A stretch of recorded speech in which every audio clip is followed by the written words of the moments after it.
Hey y'all. So I realized something about myself recently. It's that I can't read unless I'm actively reading the book aloud and making jokes about it. Right? Even if I'm not making jokes about it. Like I can't read and comprehend it unless I'm either reading it aloud or I'm listening to an audiobook. I have been wanting to read this ever since the movie came out, especially since the Blu-ray came out. The Blu-ray came out, right? Nothing. There was nothing on it.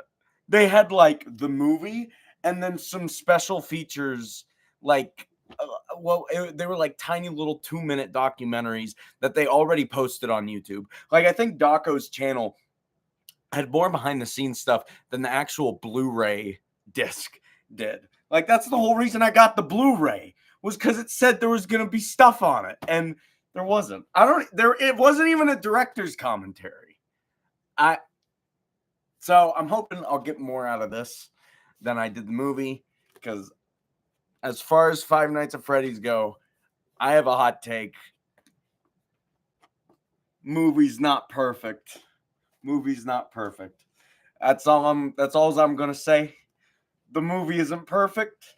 As someone who is unironically like really, really, really into like good robot impersonators, like mime stuff, the robots in that movie look like people in costumes most of the time. I'm sorry. The only robot that doesn't look like a person in the costume is the robot that's actually a robot. Foxy, whatever. It's fine. We're going to read this. My name is Deez. Let's get right into it. So if you know anything about Five Nights at Freddy's, you know that it's scary. You know that Five Nights at Freddy's is scary. Fine.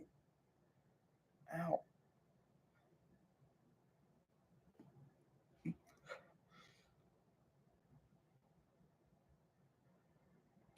So, fair warning, this is scary book. It will have many jump scares. It will have many jump scares in it, and the animatronics will make scary sounds. So, it'll be scary. Very, very scary. I don't understand why this doesn't bend to my will. All right. Okay. We got this. We got Coke in Coke glass. And Chica the chicken.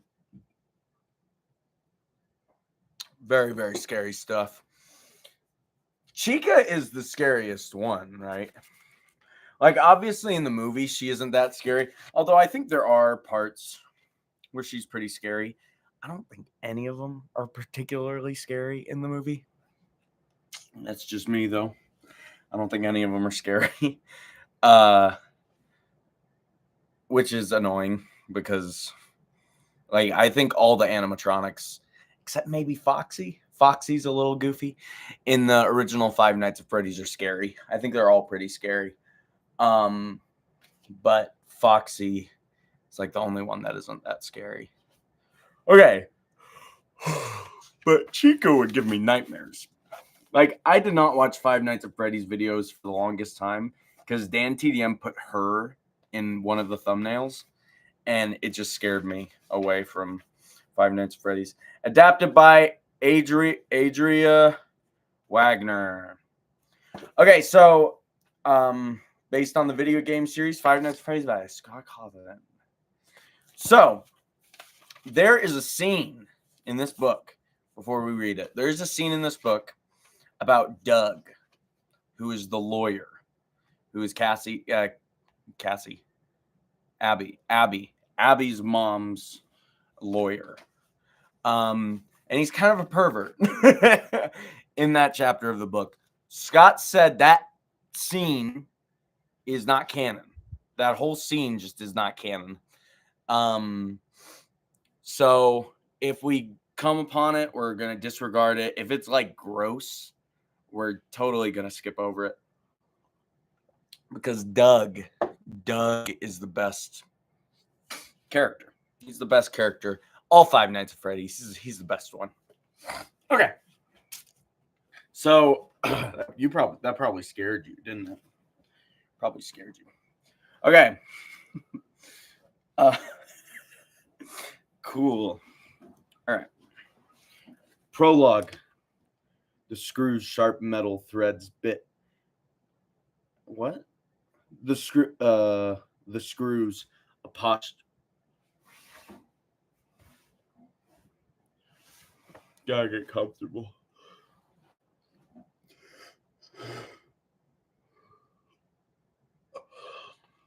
Okay.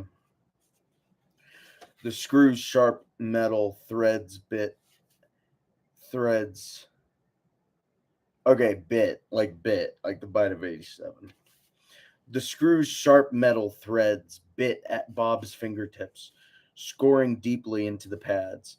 Blood smeared the screw head and dripped onto the rusty gray metal vent cover. Blood smear. This is what it's like to read with me.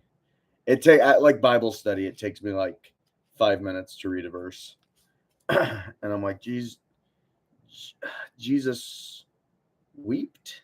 Jesus wept it. I don't know, and that takes me 5 minutes. Anyway, blood smeared the screw head and dripped onto the rusty gray metal vent cover Bob was laboring to remove from the wall. What? And dropped onto the rusty gray. Rusty is an adjective. Oh my lord! I need to wake up. Wake up! Shake up. I should have the kids by the table. You wanted to. Okay. Blood smeared the screw head and dripped onto the rusty gray metal vent cover Bob was laboring to remove from the wall. Bob had already freed 2 of the vent screws. He tried to bend the cover back away from the wall, but the metal was too strong. He had to get a 3rd screw out so he can swing the cover out of the way. The vent was large, big enough, Bob thought, for him to get through. It had to be. If it wasn't, well, he couldn't think about that. Because if it wasn't, it'd be Five Nights at Freddy's. Okay, Freddy Fazbear. Come on, he muttered. The words came out in staccato gasps because Bob's heart was pounding so violently. It felt like it was beating the air out of his lungs. Five Nights at Freddy's. Okay. A heavy bang sounded behind Bob, a loud bang that vibrated the table Bob was crouched under. Involuntarily, Bob raised his head, whacking it on the table as he turned to look over his shoulder. So he hit his head. Could this be the bunk head of 97? The throbbing that erupted in his skull added syncopitation to his rapid-fire breathing. Syncopitation. The throbbing that erupted in his skull added syncopitation to his rapid-fire breathing. Bob stared at the barrier he'd built up in front of the office's metal door. Was it going to hold? I wonder what's at the door. Another bang. This one reverberated throughout the office. Bob felt the vibration course through all the bones of his body. The vibrations turned into panicked convulsion.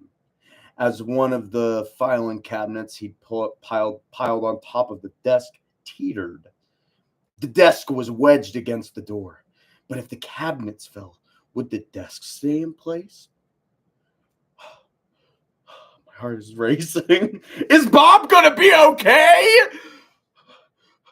The wobbling filing cabinet bumped into the desk chair that topped the pile of the office furniture Bob had cobbled into a blockade. The chair toppled over and crashed onto the office's linoleum floor. The desk twitched, but it stayed in place.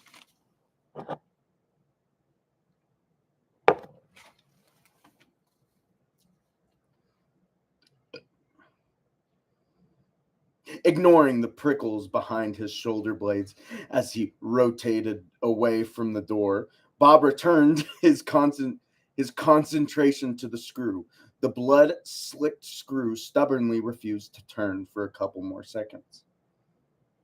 Bob gritted his teeth and put all his focus on the screw head, and finally the screw came loose.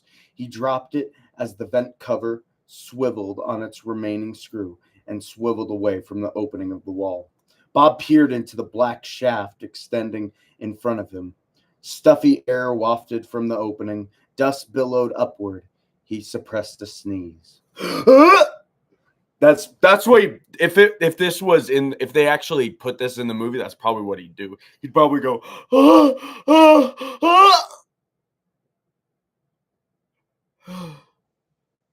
and then everyone would wait a minute, and then he'd go two, and then everyone would laugh. That's probably what would happen.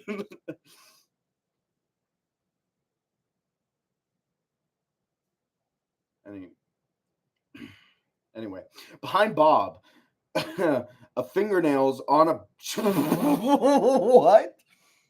Behind Bob, a fingernails on a blackboard screech preceded a defeat. Why are they making up words for this? I don't think these words are real.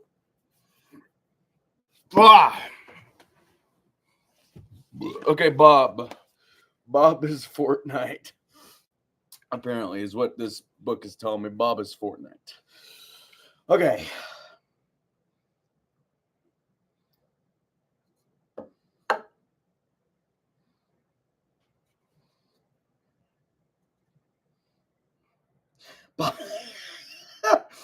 Oh my gosh. The filing cabinet was no longer on top of the desk. It laid on the floor, and behind it, the desk began to move away from the doorknob. Bob sucked in his breath and looked around wildly for the flashlight he'd set down, club-style light, when he'd begun working on the screws. Where was it? Bob spotted the flashlight a few feet to his right. He lunged for it as another He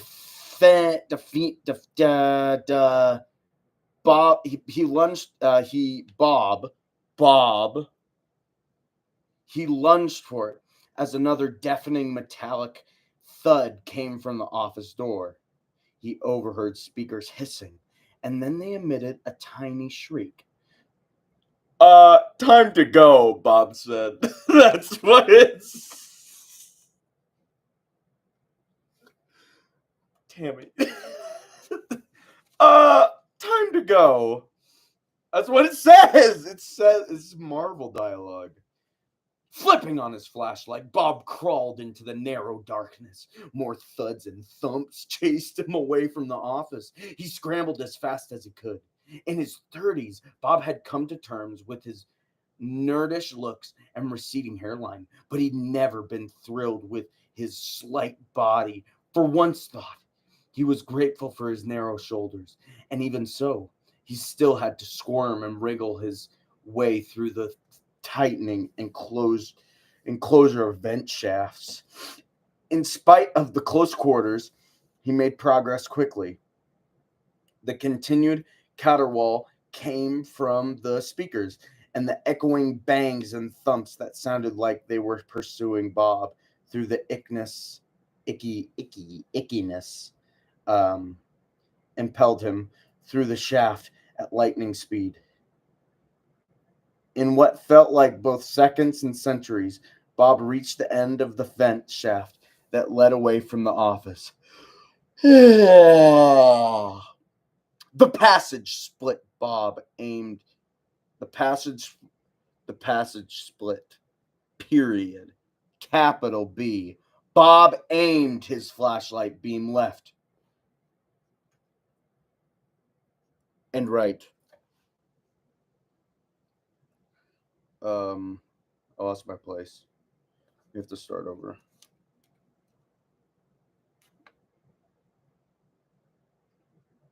Oh, wait, no, I found it. Okay. The light revealed the same thing in both directions. Darkness and more darkness. Sweat stung Bob's oh, okay. Sweat stung Bob's eyes and dripped off his nose. The stench of his perspiration was fetid in the confined space. Bob set down his flashlight so he could wipe his face. Another scourging howl came from the building's speakers. Bob snatched up his flashlight. Without thinking any more, he headed down the left passageway, losing himself again in frantic crawling that defied his ability to quantify seconds or minutes. Bob clambered forward until he found himself looking at a vent cover like the one he'd removed from the office. Bob groaned. Was I trapped? Was I trapped?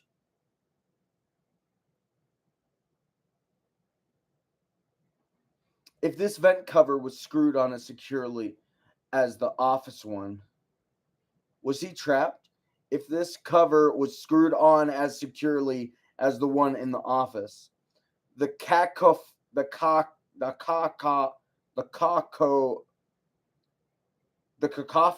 coming from the speakers crescented.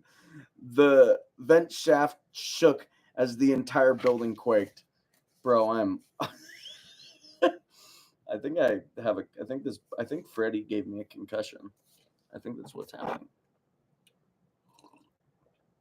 Gonna keep the charcoal burning.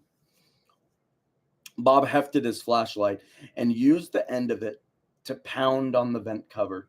To his shock and relief, the vent cover came loose. It flipped away from the shaft and slapped the wall with a crash that made Bob cringe. Ooh! Even above the din that filled the building, the sound carried, which meant it easily gave away Bob's location. Sister location. They should make a game called Bob Location. Bob Location. Give us Bob Location. Bob quickly pulled himself out of the vent shaft, every nerve ending in his body on alert. Bob stood and whirled in a circle, shining his light around him. When the flashlight beam revealed the stacks of boxes, restaurant supplies, and a closed, frosted door, Bob let out a pent-up breath. He was in one of the pizzeria's storage rooms, and he was alone. For the moment.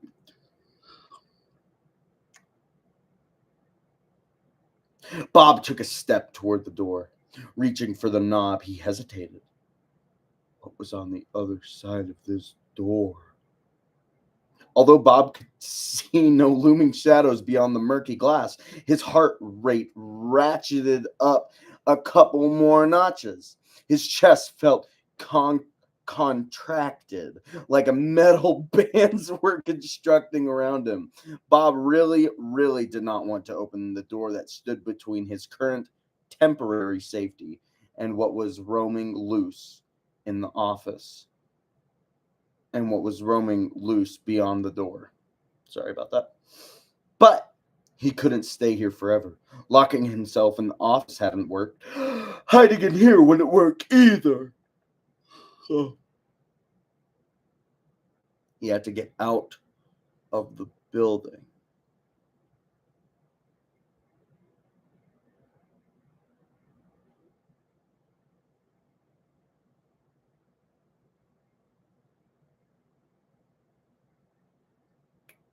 Bob turned the knob and threw open the door, willing himself not to think.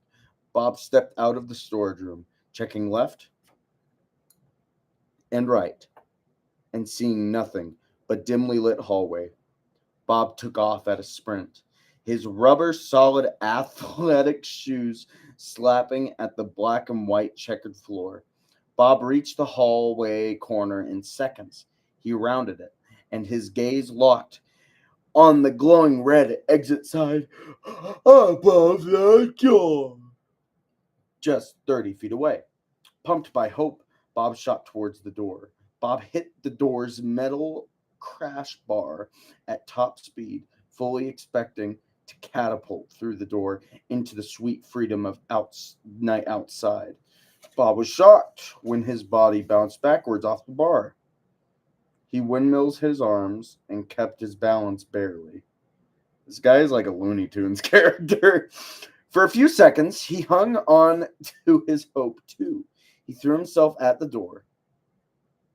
Even though Bob knew he had no bulk, he wasn't a small guy. At 5'11", he had a little heft. Surely he could bash the door open. But no, the door remained closed, like it was nailed shut. Bob tried again. And again. Finally, panting heavily, he leaned against the door. And that's when he heard it. Diddly dum dum diddly da. The singing voice echoed through the building as it came towards Bob. Its playful tone was like a spider crawling up Bob's spine. Goosebumps erupting on his bare arms. Bare arms. Freddy Fazbear. Bob turned and looked down the long hallway behind him. As soon as he did, the correct... What? The corridor's lights went out. What little illumination there'd been turned to utter blackness. Dum, da-dum, dum. The mocking tones came closer. Bob lost it. Turning, he pounded on the exit door. Help! This is what Bob sounds like. Help! Someone help! Help me! Bob screamed so loudly that the words abraded his throat like a metal file scoring at the vocal cords. In spite of his cries, though, Bob easily heard the pounding footsteps that rushed up behind him. Going rigid, his whole body immobilized by his brain's inability to accept what was happening, Bob waited for the inevitable attack that would.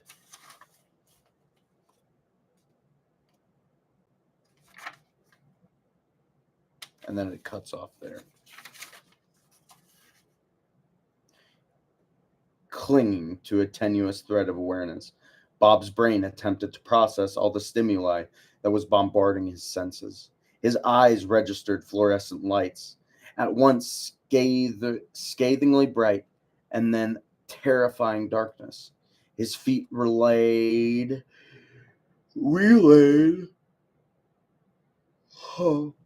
burning pressure, vice-like clamping across his arches. His spine communicated, jarring and bumping, cracking into seemingly endless rock-hard expanse. His forehead felt warm with thick moisture. It ran into his ears. Bob blinked as his brain worked to make sense of all the bodily reports. He attempted to move. As soon as Bob tried to get his body to follow his commands, his brain reached a conclusion about his situation. Bob lifted his head and looked down the length of his prone body. He was being dragged down the hallway by his feet. Looking into the on and off shadows, Bob couldn't see what had been holding him. But he didn't need to see it. He knew what it was.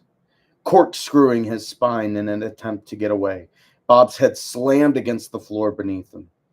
He felt his hip knock against something sharp and realized he was being dragged around a corner. Stiffening, his stomach flip-flopped with the realization of where he was. The gray scale of intermittent light was abruptly replaced by a swirling kaleidoscope of color.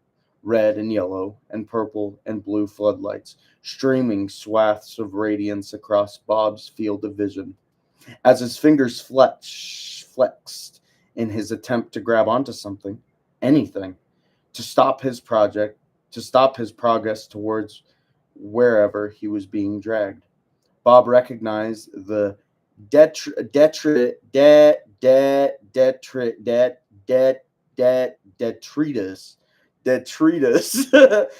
Bob recognized the detritus of a long forgotten fun. His hands grazed over a party hat. His thigh rubbed against the table leg. Bob was tugged hard, and his body twisted. As it did, Bob's gaze landed on a wall covered with children's drawings. The yellowed, curling paper covered in crayon-rendered stick figures ruffled in an air current as Bob was heaved past the wall. Heaved past the wall, probably. Bob had looked at that wall long and hard just a few hours earlier. Well, before he'd realized the danger that he was in. The wall had given him the creeps, serious creeps. One drawing in particular, one that was noticeably larger than the others, had captured his attention. This drawing, hung as if it was the central masterpiece of the exhibit, depicted a large yellow rabbit standing hand in hand with 5 happy children. In spite of gaiety suggested cheerful scene, the image had troubled Bob. As Bob caught a glimpse of the rabbit drawing now, he felt bile rise in his back, and he felt bile rise in the back of his throat. He tried to scissor his legs free. He tried to scissor his legs to free himself from his captor. The motion did nothing but amp up the pressure around his feet. Bob was yanked hard. His head smacked against the wall as he went around yet another corner. For a few seconds, he thought he heard the undulating, distant sound of laughing children. Then the hint of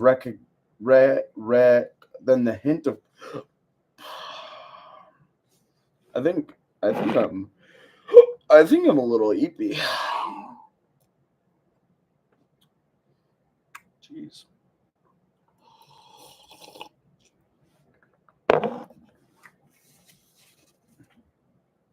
Man. Then the hint of cognizance that had surfaced to make him aware of his surroundings once again sank beneath a layer of cobweb dullness. Bob, coward that he felt he was, welcomed the muffled understanding. Unwilling to face the truth of what was happening and what was about to happen, he slipped into a dreamlike state that eased the hard edges of his predicament. He let himself float in and out of reality until suddenly his body was whipped from the floor and thrown. When Bob's back smacked onto cold metal, his mind was jarred into full alertness. His gaze immediately scanned his surroundings as he took in the pinching, pressing steel wrapping itself around his back, buttocks, and thighs. It says buttocks. It says buttocks in this book. It says buttocks in this book. I didn't make it up. It really does say buttocks. The book says buttocks. It does.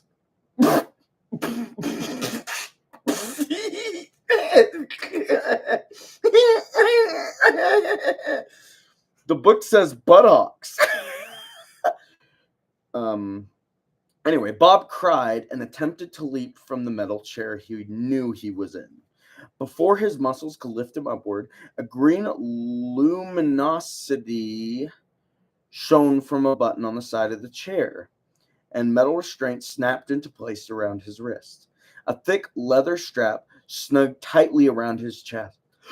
Bob Wraith!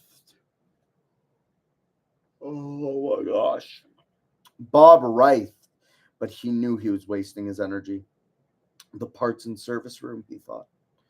Of all the eerie rooms in the pizzeria that he'd been hired to guard, this was the room that freaked him out the most when he'd first seen it. Its walls were lined with metal shelving that surrounded multiple stainless steel work tables and industrial-looking metal recliners that in no way conjured feelings of relaxation. The parts and service room was stuffed full of tools, wires, fasteners, and various disembodied robotic endoskeletons. Metal feet and arms and hands and legs and elbows and shoulders were tangled on the shelves and strewn across the work tables. With Bob. When Bob had first seen the room, he felt like he was standing in a robotic torture chamber. He had quickly backed out and slammed the door closed. What? When Bob had first seen the room, he felt like he was standing in a robotic torture chamber. He had quickly backed out and slammed the door closed. Once again, Bob thrust in his chair, using all of his strength he could. Mustard. Mustard! Using all the strength he could muster, he tried to free himself. The chair held on to him, and then it snapped backwards, stretching him flat. So that's probably what it did. It was probably something like that. As Bob's pointless bawling filled the room, the bear mask opened up.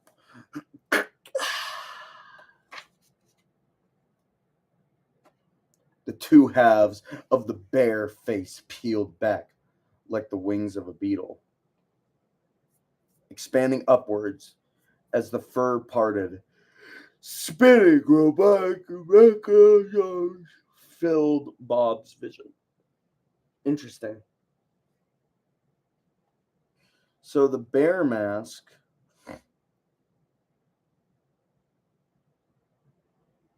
So I guess it's like one mask, one 360 mask, and then it opens up like that and then goes down on your face, maybe?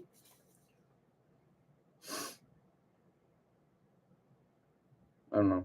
Razor sharp and in constant motion. The inside of the bear mask was a blur of clicking, clacking knife-like protrusions and pincers. Every edge of exposed metal was a small lethal weapon that would easily pierce human skin. Bob began fighting like an animal caught in a metal tooth trap. He whipped his head from side to side. He bucked his torso. He kicked his legs. At first, Bob felt like his efforts were futile, but then he felt one of the armrests begin to wiggle. Straining the crane in his neck, Bob looked at his wrists. He couldn't see what he was loosening, but something was. Maybe a bolt was coming free. The despair that had been clicking at Bob since he'd hit the metal chair relaxed his grip just a little. Bob let himself start to think he might be able to escape. The mask's first cutting assault slashed into Bob's jaw. Overcome by the stabs and slices that ripped at his forehead and cheeks and jammed into his eyes and mouth, Bob realized escape was impossible. So was survival. And that is all of Five Nights at Freddy's. No, that's just the prologue. It's a pretty cool prologue. I'm kind of into it. Yeah.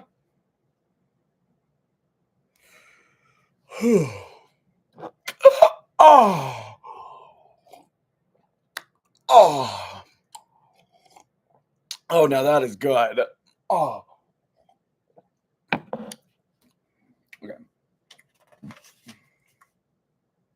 Mike squinted in annoyance at the sun's insistent rays, speared through the glass of the vaulted ceiling in the mall's food court, and jabbed him in the eyes. Scooting his yellow plastic chair a couple of inches to the left, Mike ducked when a foam dart shot him in the head. He managed to avoid the spongy projectile as he wished he was anywhere but here. As he wished he was anywhere but where he was. Rubbing his face, Mike blinked dry, scratching eyes. His head felt so heavy that he wasn't sure his neck and shoulders had the strength to hold it up. Maybe he was tired. He was so tired. Wait, do I have butt nuts? It says man, he was tired. Man, he was tired. Not maybe he was tired. What's wrong with me? Do I have Fortnite? Okay, what I need is a vacation, Mike thought as he idly built a little tent on the table in front of him, using the napkins and paper cup. The notion of an actual vacation elicited an audible snort from Mike. Oh, snort.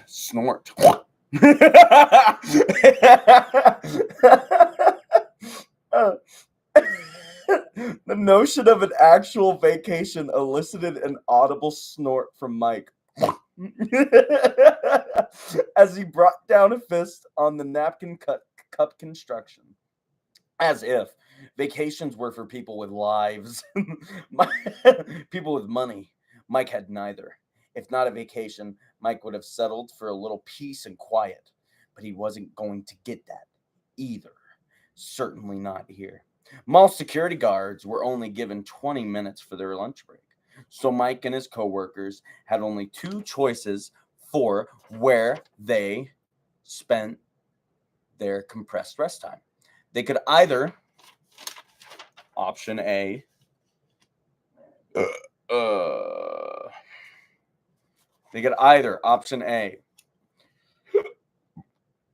hold up in the guard's dingy break room, which stank of pickles and bleach, not a good combination.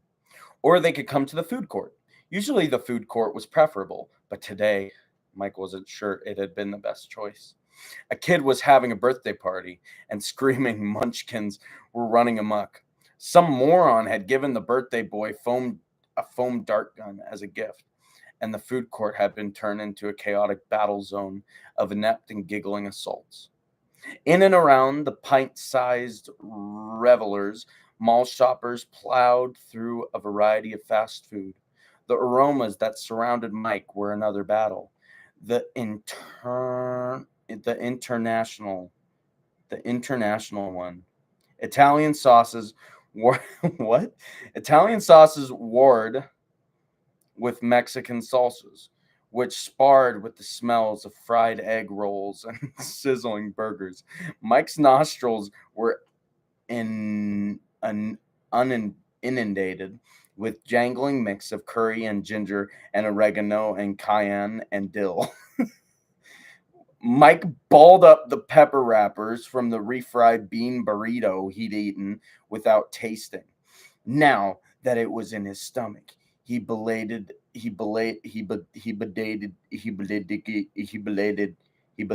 realized the hot sauce on the burrito had been a little too hot. The inferno began to burn his solar plexus. Mike shot the balled up burrito wrapper into a nearby trash can. Dozens of the large steel mesh reciprocals were interspersed among the rows of small square tables dotting the expanse of the mall's food court dining area. Mike's paper ball hit the back of the rim of the can, then dropped in with the rest of the fast food wrappers, napkins, and paper cups. Score! Mike thought inanely. Too bad he wasn't tall. For a few seconds, Mike blocked out the screaming children and imagined being someone much different than who he was. LeBron. At 25 years old, Mike was okay with his age. He was cool with his looks. 2, he was 5'6" and in pretty good shape, even though he didn't have too much time to work out. He didn't think his dark brown hair, hazel eyes, and regular features were particularly handsome. He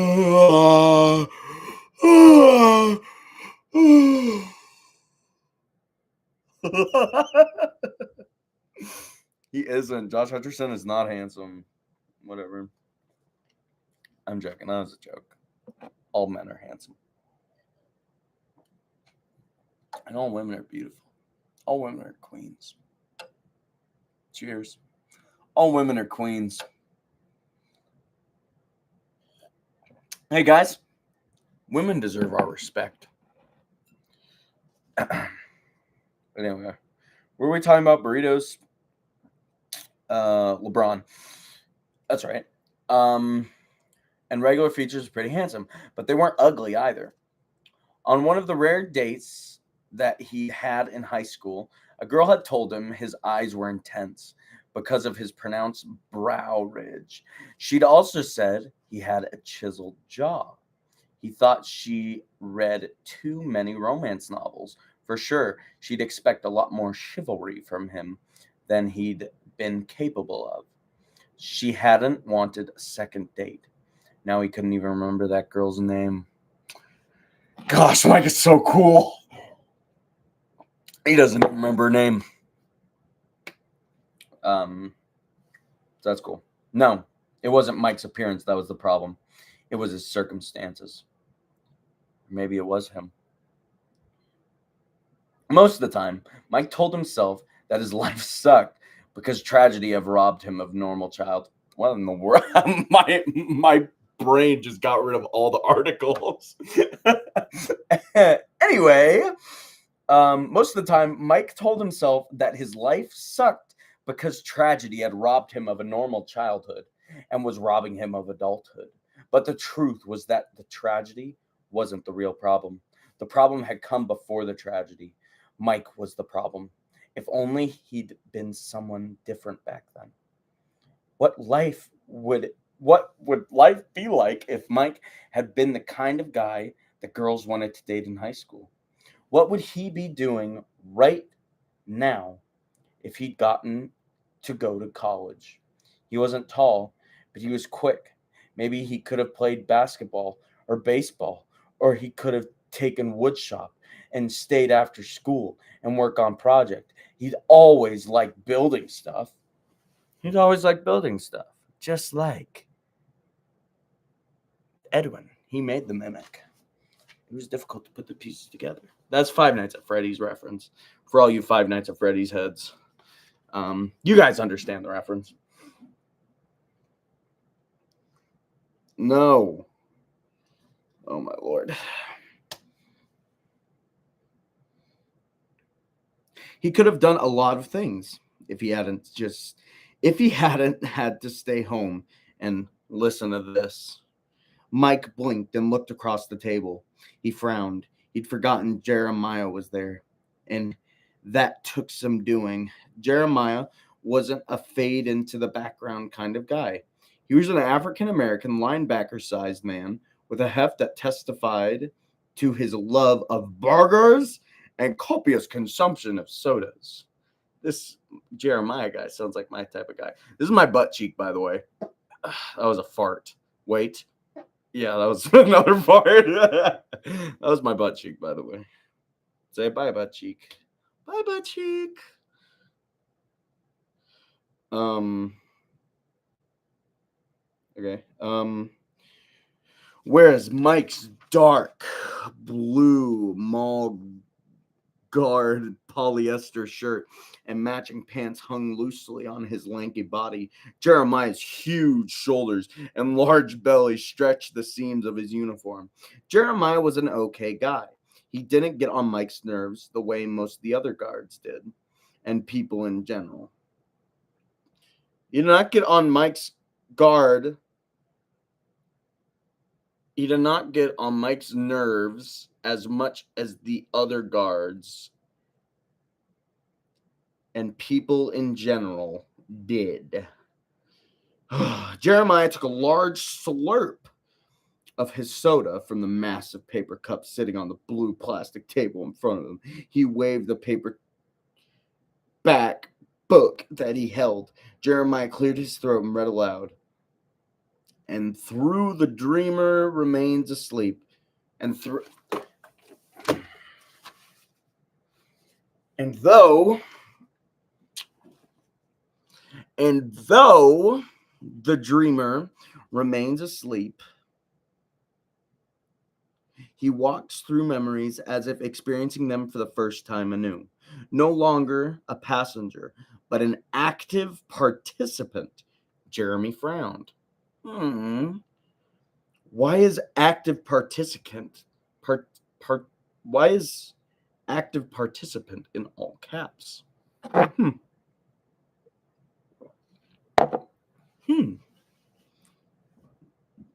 Is it like the title or something?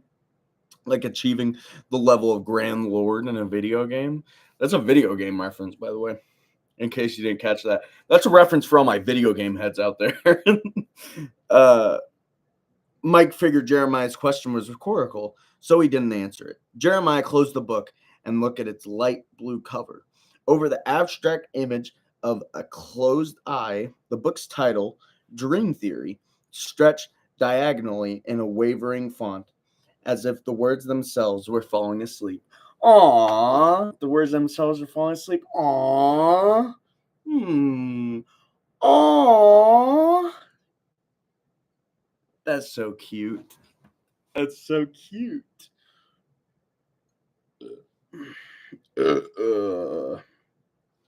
Jeremiah waved the book again. Is this stuff for real? He asked, raising an eyebrow to Mike.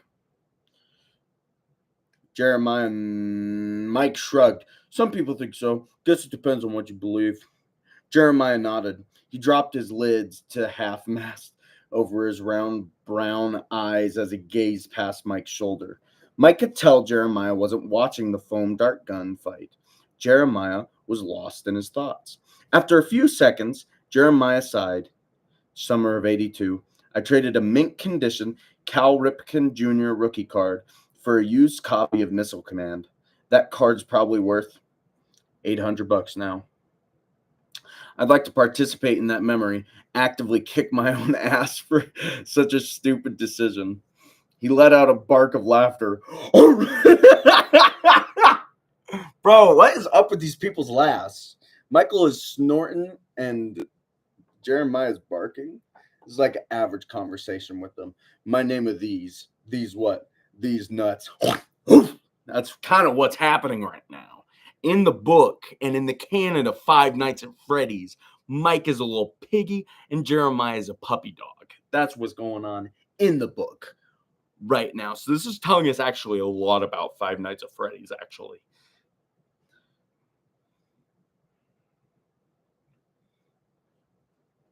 Then he settled down and taped the book. Can I keep this? Mike reached out and snatched the book from Jeremiah's hand. No. Jeremiah's lips drooped. For a second, he looked like a downtrodden, oversized puppy. Bro, that's what I'm freaking talking about. He's barking all over the place, and Mike is snorting like a little piggy. Kind of crazy stuff. Sorry, Mike said. I'm not done with it. Jeremiah, usually happy-go-lucky smile, returned. No problem. Feeling bad for snapping at Jeremiah, Mike said, I think we have time for a shake. Want one? My treat. Jeremiah lit up. Really? Yeah, thanks, dude. Mike said, sure. Am I stupid? Sure. Mike stood and made his way over to the chrome and bright red laminate counter of the food court. Dairy Freeze. A woman who was wearing too much flowery perfume was at the counter, and as soon as Mike heard what she was saying, he started regretting his offer to buy Jeremiah's shake. I want a 3-scoop sundae, the woman said in a strange accent that was half Southern draw and half upper crust British, but instead of 3 scoops, but instead of 3 scoops, instead of 3 full scoops of 3 flavors, I want half scoops of 6 flavors. That's actually really funny. I want rum raisin, banana nut, pecan fudge, strawberry cheesecake, lemon sherbet, and licorice. Weird. Licorice, I did not know was an ice cream flavor. Very, very interesting. Bro, this is a good ice cream. This is good. On top of the rum raisin, I want strawberry syrup. On top of the peanut and on the peanut butter chocolate, I want marshmallow toppings. On the dot. Mike shifted his feet. He took a long, deep breath and turned away, attempting to shut out the sound of the woman's interminable order.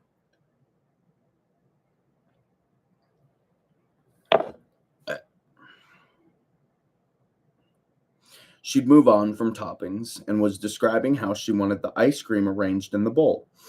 Although the birthday party had ended, kids were still playing around the tables in the food court. Some of the kids, a group of pretending to be cops and robbers, at the edge of the tables near the food court's central feature, a decorative fountain shaped like a big drink cup with a straw sticking out from the middle. That's kind of cool. Not. Sounds lame. Water spewed from the straw and was caught in multicolored lights and sprayed out from the rim of the cup. The fountain was a little cheesy, but Mike kind of liked it. Maybe this Mike guy isn't so bad after all. We'll see.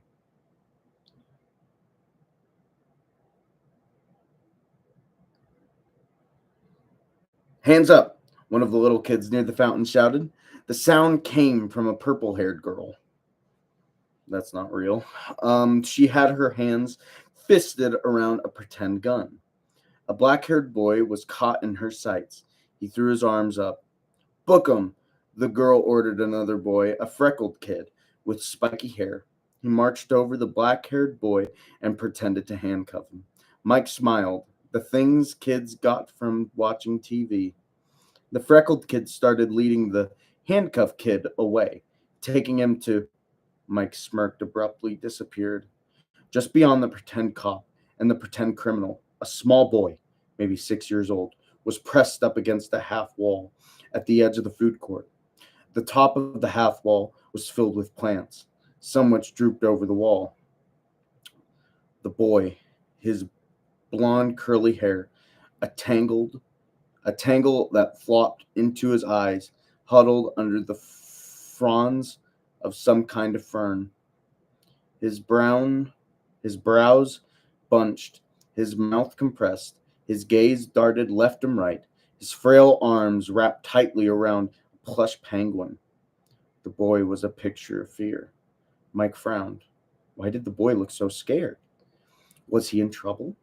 Chocolate peanut butter twist? A lively female voice asked. Mike registered the voice, but kept his attention on the little boy until someone gently poked his shoulder. Mike turned toward the poke.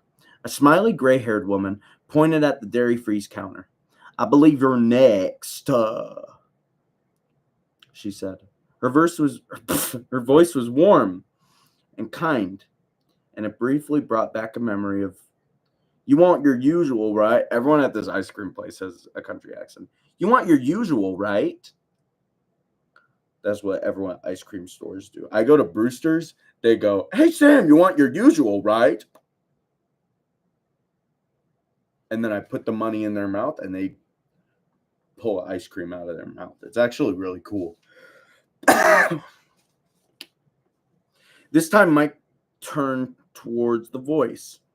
Hey, Cindy, he said. Sorry. Cindy flashed her wide smile at Mike. A pretty college student who worked at Dairy Freeze to pay for college classes, majoring in economics. Good choice. So she told Mike, even though he'd expressed no interest in her personal life. Come on, Mike, don't be like that. Cindy was friendly with everyone. According to Jeremiah, however, Cindy paid particular attention to Mike. Mike hadn't noticed. Aw.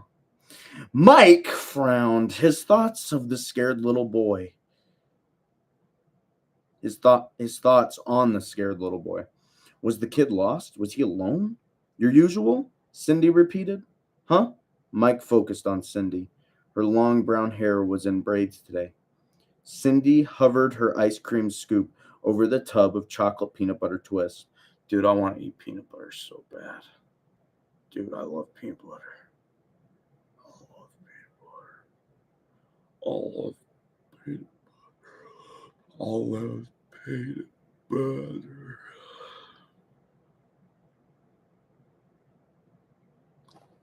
Ooh! Wow! Peanut butter. When is Freddy happening? Oh my gosh.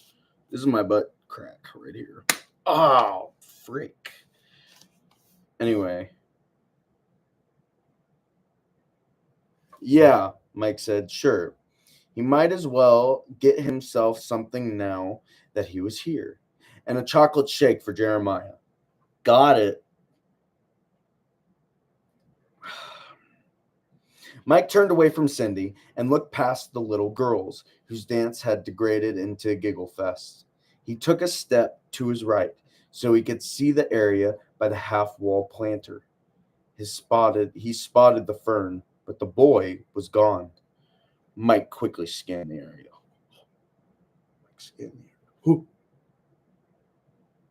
Mike quickly scanned the area.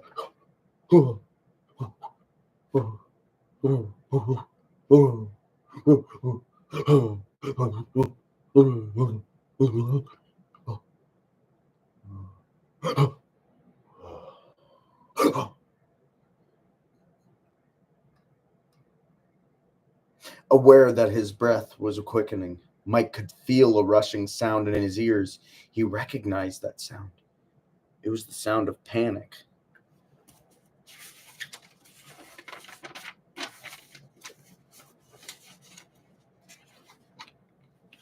So when are you going to bring Abby by? Cindy asked. Mike heard Cindy, but he didn't acknowledge her. He was still desperately trying to spot the little boy. We got a new flavor, Cindy continued. Rainbow explosion. I bet she'll go bonkers for it. That line was just as dumb in the book as it was in the movie. Mike stepped away from the dairy freeze counter, dodging a couple of roughhousing preteen boys. Bro, I want to do one more chapter, but I keep on messing up my words. Preteen and pretend are like synonyms for each other, right? Preteen, honestly, preteen and pretend are synonyms for each other. Because, why? You're not preteen. You're not preteen. Everyone that isn't a teenager. Everyone below the age of 13. Now, everyone below the age of 14 is a preteen. Are you going to call a 4-year-old a preteen? No. It's stupid. Preteen and pretend are synonyms for each other. I will hereby use them as synonyms.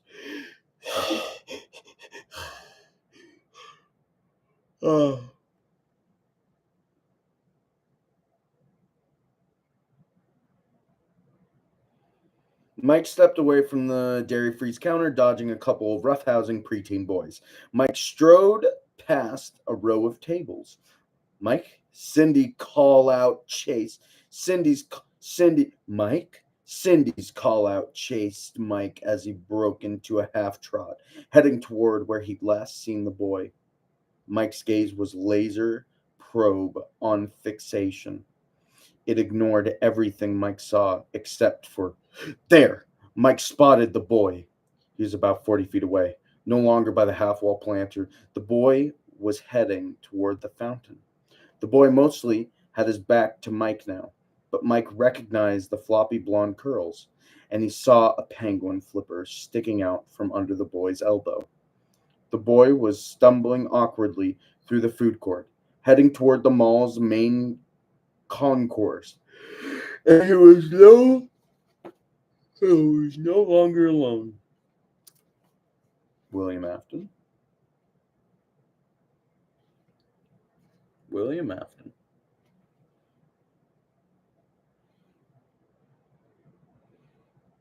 He was no longer alone. As Mike jogged closer to the boy, he saw a tall, dirty blonde man had his hand clamped around the boy's wrists. The man was pulling the boy along, wrenching him into a pace that was obviously far too fast for such a little kid. "Hey!" Mike yelled. Mike broke into a run, shoving through a young couple holding hands. Mike kicked chairs aside and pushed past anyone who got in his way, only peripherally aware of heads turning towards him and a few annoyed grunts and angry protests. Mike sprinted through the food court because the man was hindered by the awkwardly flourished little boy. Mike quickly closed the gap between him and the man. "Hey you!" Mike shouted. "Stop!" Like most of the people around Mike, the man started to turn around. The man started to turn toward Mike. Mike briefly registered the man's raised eyebrows before launching himself through the last 3 feet of space between him and the jerk who had been trying to take the kid. As Mike shot towards the man, Mike pulled his arm back, clenched his fist, and aimed a swift jab at the man's nose. Mike heard a cracking pop as he felt cartilage give way beneath his knuckles. At the same time, Mike's momentum resulted in a tumbling collision with the man. Together, they spilled into the base of the water fountain. When Mike hit the water, he lost his ability to logically process what he was doing. Something primitive in him took over. Something that turned his arms into churning pistons that kept driving towards the man's face. When the man fought back, landing a glancing blow against Mike's jaw and angling a knee into Mike's belly, Mike's rage revved into overdrive. He threw himself into the man, flinging both of them into the water. Whether a result of the man's retaliation or Mike's out of control fury, Mike bit his lip. He tasted blood. Mike felt blood on his knuckles too. The warmth would contrast with the fountain's ice-cold water. Out of the corner of his eye, Mike saw a red filament swirling in the clear fountain water. The red triggered a memory, and the memory turned Mike's thoughts dark. So dark that he felt like he was falling into a black void. Isn't that so vague? Isn't it so awesome vague?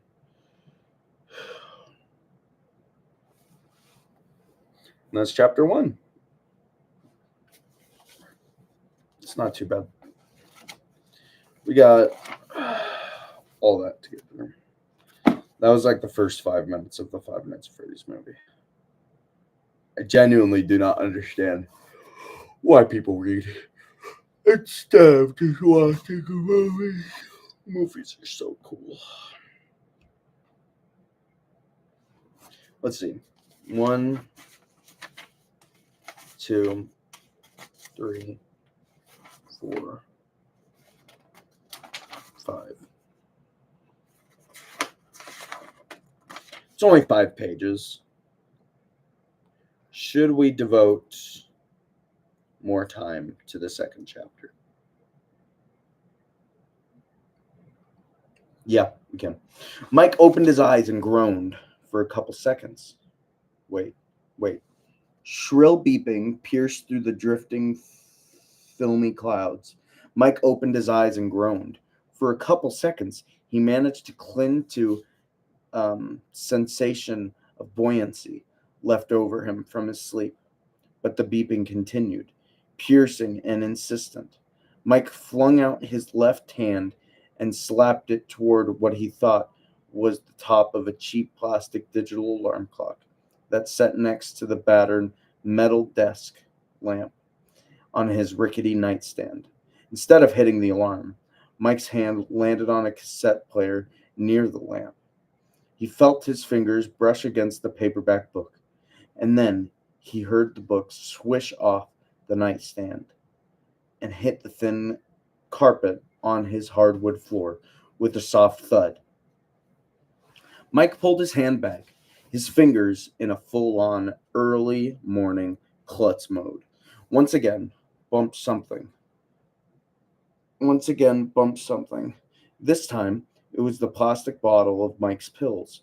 Mike heard the bottle tippity-tap down the side of the nightstand and land on the carpet with a sloshing sound. He cringed, hoping he'd remember to pick the cap. He cringed, hoping he'd remembered to put the cap on tight. Mike started to sit up, but the motion sent what felt like jagged shards of glass through his temporal lobe. Temporal lobe. Interesting. Mike clutched at his head. The glass shards started moving around his skull. The alarm's continued screechy beep seemed to drive the shard even deeper into his brain. Mike squinted toward his nightstand and once again attempted to turn off the alarm. This time, the palm hit its target. The infernal noise. The infernal noise stopped. Mike groaned again and rubbed his temples. Sighing, he swung his leg out of the bed and reached for the glass next to the cassette player. At least he'd managed not to knock over that. The glass was still half full of water. Mike guzzled it and set the glass back down. Mike's bare feet shifted, and his right one encountered his prescription pill bottle.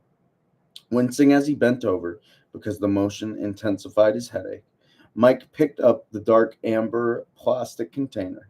Thankfully, he had put the cap on the bottle.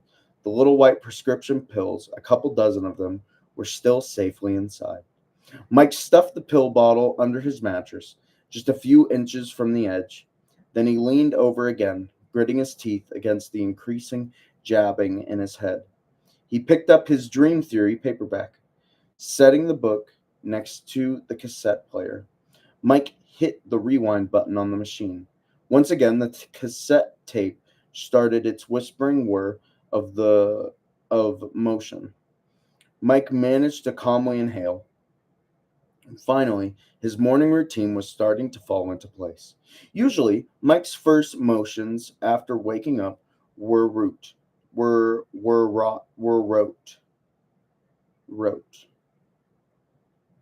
Oh, I guess like wrote, like past tense of right.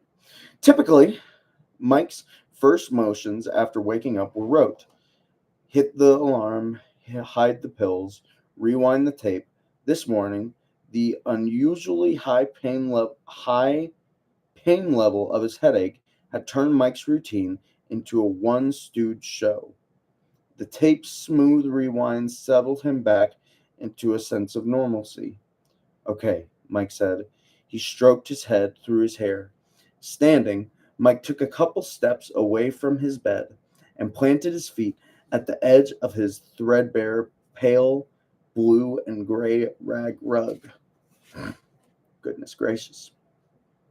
He stretched his arms overhead and willed himself to ignore his headache. Mike dropped to the floor and began doing push-ups, not counting. Mike lowered and lifted himself over and over and over. Beneath Mike's palms, the carpet felt scratchy and dirty. Vaguely, he tried to remember when he'd last vacuumed his room. Lifting his head as he pumped his body up and down, Mike took in the familiar sparsity of his living space. The nearly empty room. It held only his narrow bed and a small nightstand. Was nothing but a bare cell, a cell that kept Mike separate from the world. Even his one window, which might have reminded him that a reality existed beyond his own suffering, was covered by heavy blackout curtains. Dropping his head again, Mike continued to pound out his push-ups. The routine, though painful, comforted him, as did his prison-like surroundings. That's so interesting that Mike feels like he needs to make his room into a cell because he feels so guilty about Garrett's disappearance. Probably a reference to the Fortnite update, the Lego Fortnite. What's it called? Lego Fortnite with Peter Griffin and the likes. Well,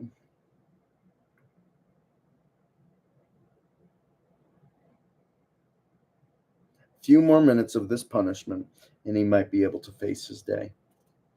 Abby bent over her drawing pad and concentrated on getting the image just right. Tucking her tongue between her teeth, she dragged her pencil across the page in a long, curved line. Pulling back, she frowned. Did that look right? Not sure.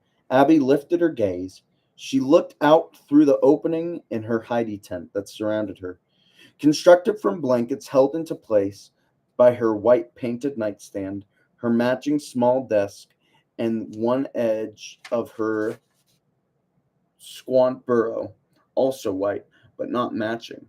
Abby's tent snugged up to her bed, a bed she didn't like nearly as much as she liked the cozy confines of the hidey tent. With two fluffy pillows on the floor and another blanket scrunched up around the pillows, the inside of Abby's hidey tent was like a little nest that made Abby feel like a safe and cared for baby bird. The pillows and blankets smelled like detergent. They were washed in. Abby had seen the detergent. Am I stupid? Do I not know how to read? Detergent. Yes. There's no other way to read that. For any British people wondering, that's how we pronounce detergent in the United States. Detergent. So I'm an idiot. I'm dumb. I'm a little stupid. But that's okay. That's okay. I think it just spices up the audiobook or the book club. Is that I'm an idiot. Just an idiot book club for stupid people. Oh my gosh. Detergent. Let's try this again. The pillows and blankets smelled like the detergent they were washed in. Abby had seen the detergent box. It was labeled rain scented.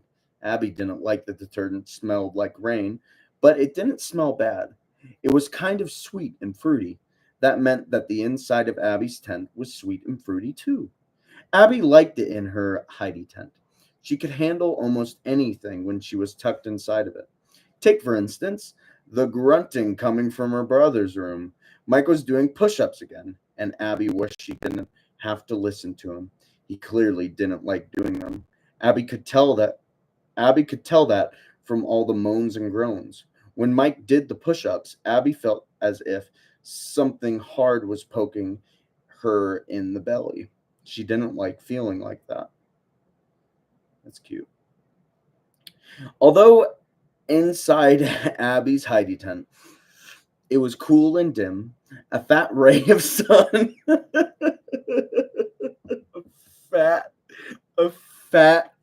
a fat ray of sun. Honey, you're my fat ray of sunshine. Fat ray of sun. Why? Why is it a fat ray of sun? Was sweeping past the tent's opening. The sun ray landed on the wall opposite the tent. Many of Abby's completed drawings covered the wall. Abby used the drawing as nudges to help her draw better. Although most of the things in the drawings were stick figures, some of them were more real looking. Abby was getting better at drawing. That made her feel good. Not a lot made Abby feel good forever and ever. What? I feel like I'm missing the point of a lot of this stuff. Okay. Not a lot made Abby feel good. Forever and ever, Abby had felt like she didn't really know how to be. No one seemed to want her around much. Not her brother, not her babysitter Max, not the kids at school or the ones at developmental care. Well, no one wasn't quite right. Dr. Lillian seemed to like having Abby around. Dr. Lillian was the one who got Abby all the cool colored drawing pencils she used now. Dr. Lillian said Abby was talented beyond 10 years old. That meant Abby drew better than other kids her age. Drawing made Abby feel special. So did the things she drew. Drawing was Abby's way into the world that she liked beyond. Like that. Whoa, drawing was whoa. Drawing was Abby's way into a world that she liked being in. It was a world where she was wanted. That line was probably so deep, but I'm so dyslexic that I couldn't read it right. All right. Okay.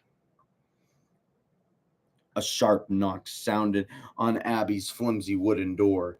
Abby put aside her drawing pad and pulled closed the two sections of blanket that formed the opening of her tent. She picked up Dolph, her blush dolphin. That's so cute. I want a dolphin named Dolph. Dolph. Actually, I want a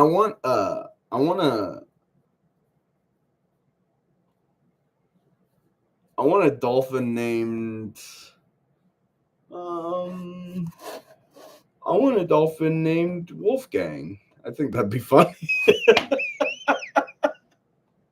Wolfgang dolphin. Wolfgang dolphin. Wolfgang dolphin.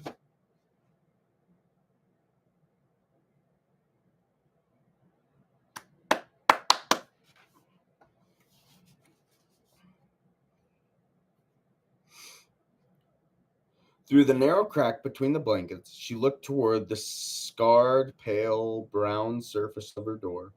She wished her door was big and thick and had latches on it, kind of like a castle door. Abby, Mike called out from the other side of Abby's not castle door. Abby didn't answer her brother. Are you ready, Abs? My name is not Abs, Abby whispered. My name's Abby, and I'm not here. Abby's not thick and not locked door opened.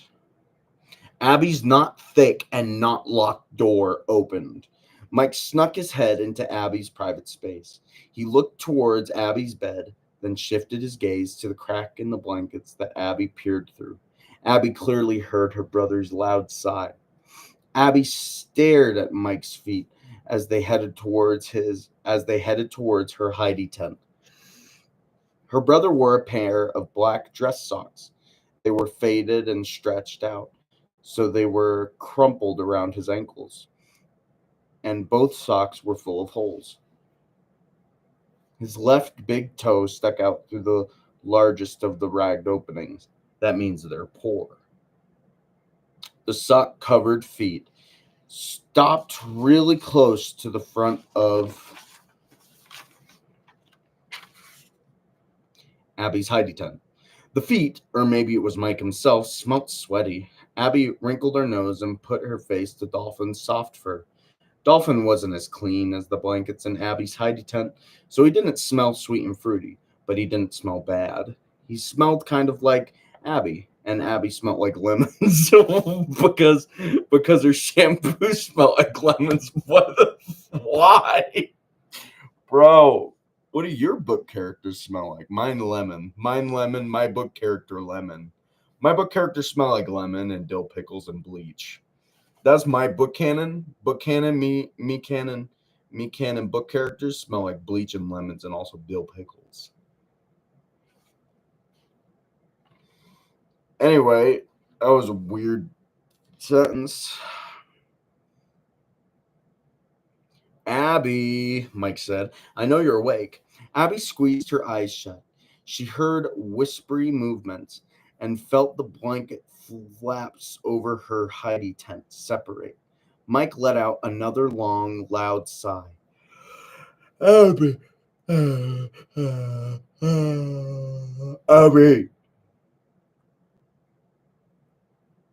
As Abby kept her eyes closed, Dolph pressed against her face. She didn't move. A scrape, a fluttering sound. Abby felt air whisk over her bare arms. She opened her eyes.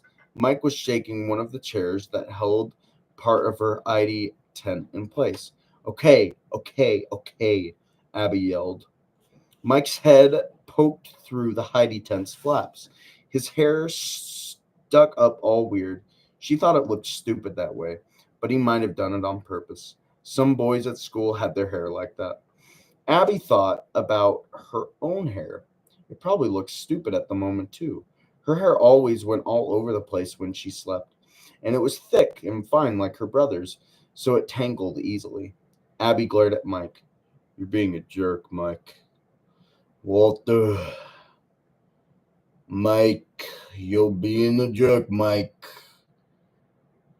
Stop doing it, Mike. Why is this? Why?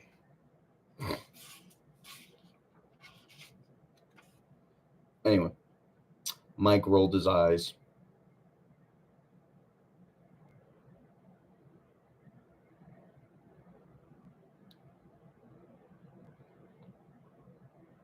When Mike rolled his eyes, Abby sometimes felt. When Mike rolled his eyes, Abby sometimes felt like she was looking at her own eyes in someone else's head. Abby's and Mike's eyes were a lot alike, even though his were a lighter brown than hers. They called his hazel. Their eyes sloped down at the outside edge, like they were a little sad at the time.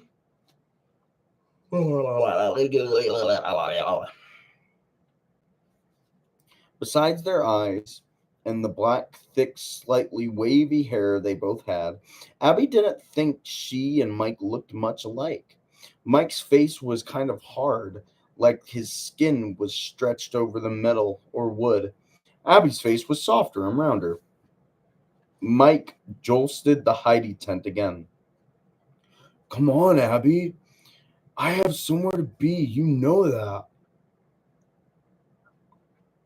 Abby mimicked Mike's sighs. It's not my fault you lost your job at the mall. Abby sighed a second time. She knew that getting ice cream from Dairy Freeze was not something that was going to happen much anymore.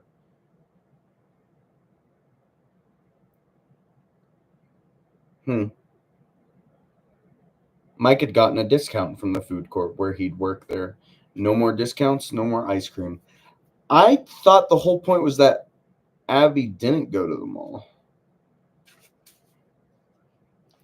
I thought, interesting. Huh. I thought like the whole point was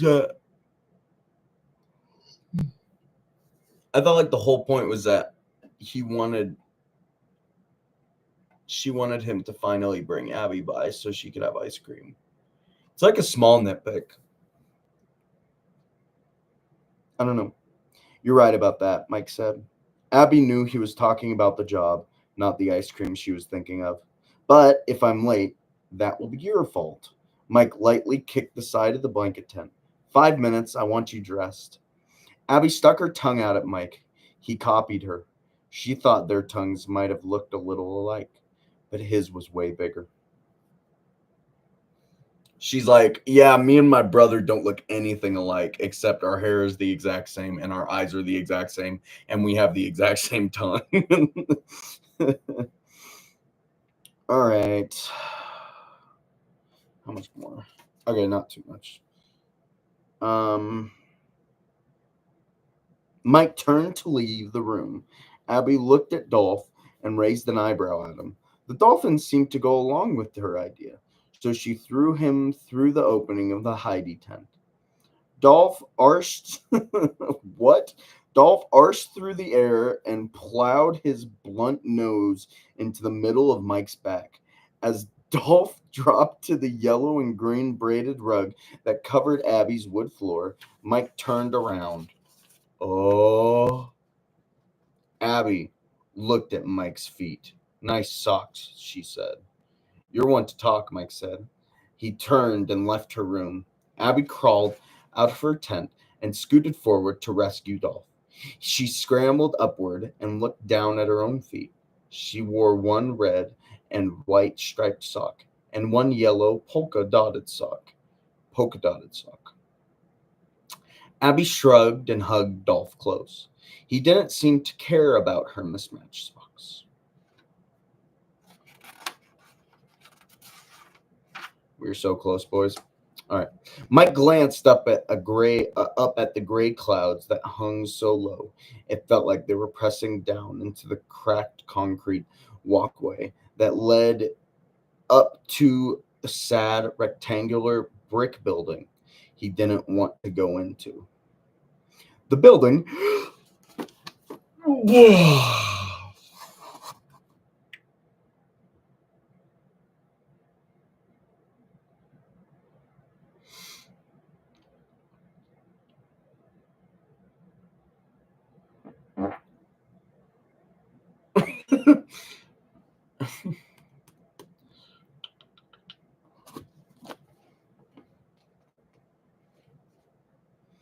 Okay. The building, whose simple, downtrodden architecture shouted underfunded government office, looked like it could barely hold its own under the overbearing strategist clouds. Mike hated strategist clouds, stratus clouds. They were always iron-like and depressing, and they were spineless, all show and no substance. Stratus clouds made the sky dark and threatening, but they actually held very little precipitation. Mike had learned that in science class, and for some reason he remembered it. Maybe that was because he felt like a stratus cloud himself. Maybe he maybe that was because he felt like a stratus cloud himself. Yeah. Okay. Mike hesitated at the base of the shallow steps leading into the building in front of him. How many times had he been to this How many times had he been to this miserable place? He'd lost count. Mike kicked loose a piece of crumbling concrete from one of the steps. He found the crunching sound satisfying. Squaring his shoulders, Mike slodged up the steps and went into the building. The interior of the building that housed the city's social services office was even uglier than the exterior, with dirty cream walls and industrial faded brown carpet. The lobby and the main hall weren't much more attractive than a sewer. Not that Mike had ever been in a sewer. This place was close enough. Shuffling forward, Mike plucked a number from a scarred black number dispenser near the counter at the far side of the lobby. He looked at the little piece of paper in his hand, number 27. He looked up at the dimly lit number display on the wall. The number 11 flickered animically under the fluorescent lights. The ca- that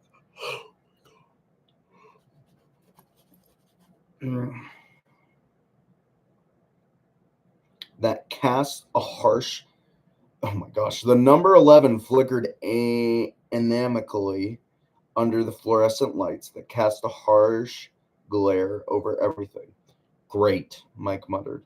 Mike dragged his feet across the nubby carpet as he headed towards the line of molded plastic chairs along the left wall of the lobby.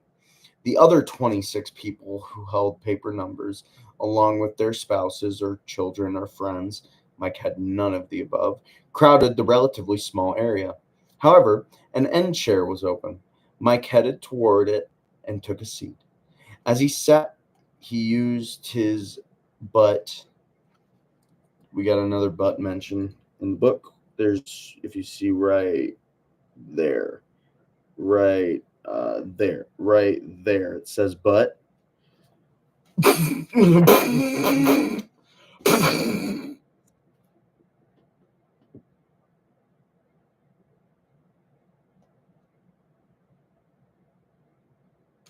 Sorry, that's so funny. That's just really funny. It says butt. Anyway. Anyway. Maybe it isn't that funny. As soon as he sat, he used his butt to scoot the chair away from its neighbors. The middle-aged woman who sat on the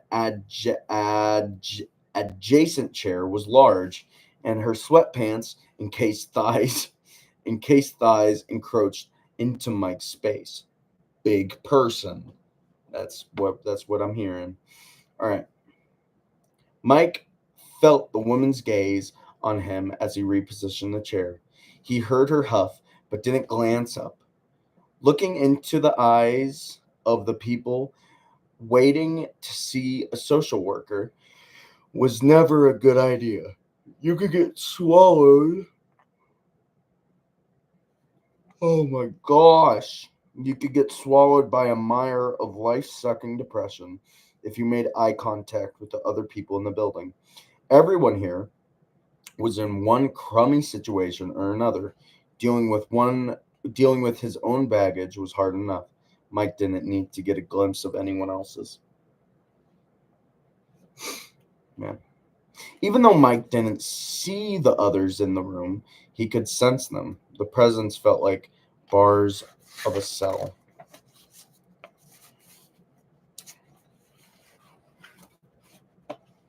Mike could smell and hear the people around him too. The waiting room was filled with sounds: nervously shuffling feet, sniffles, coughs, throat clearing, a couple of weak sobs, and murmuring voices.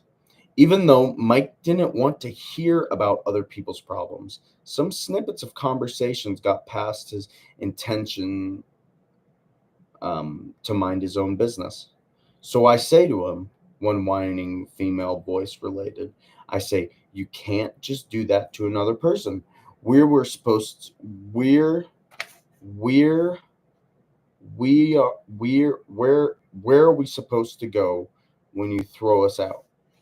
A deep male voice on the other side of the room boomed loudly enough to be heard outside the building.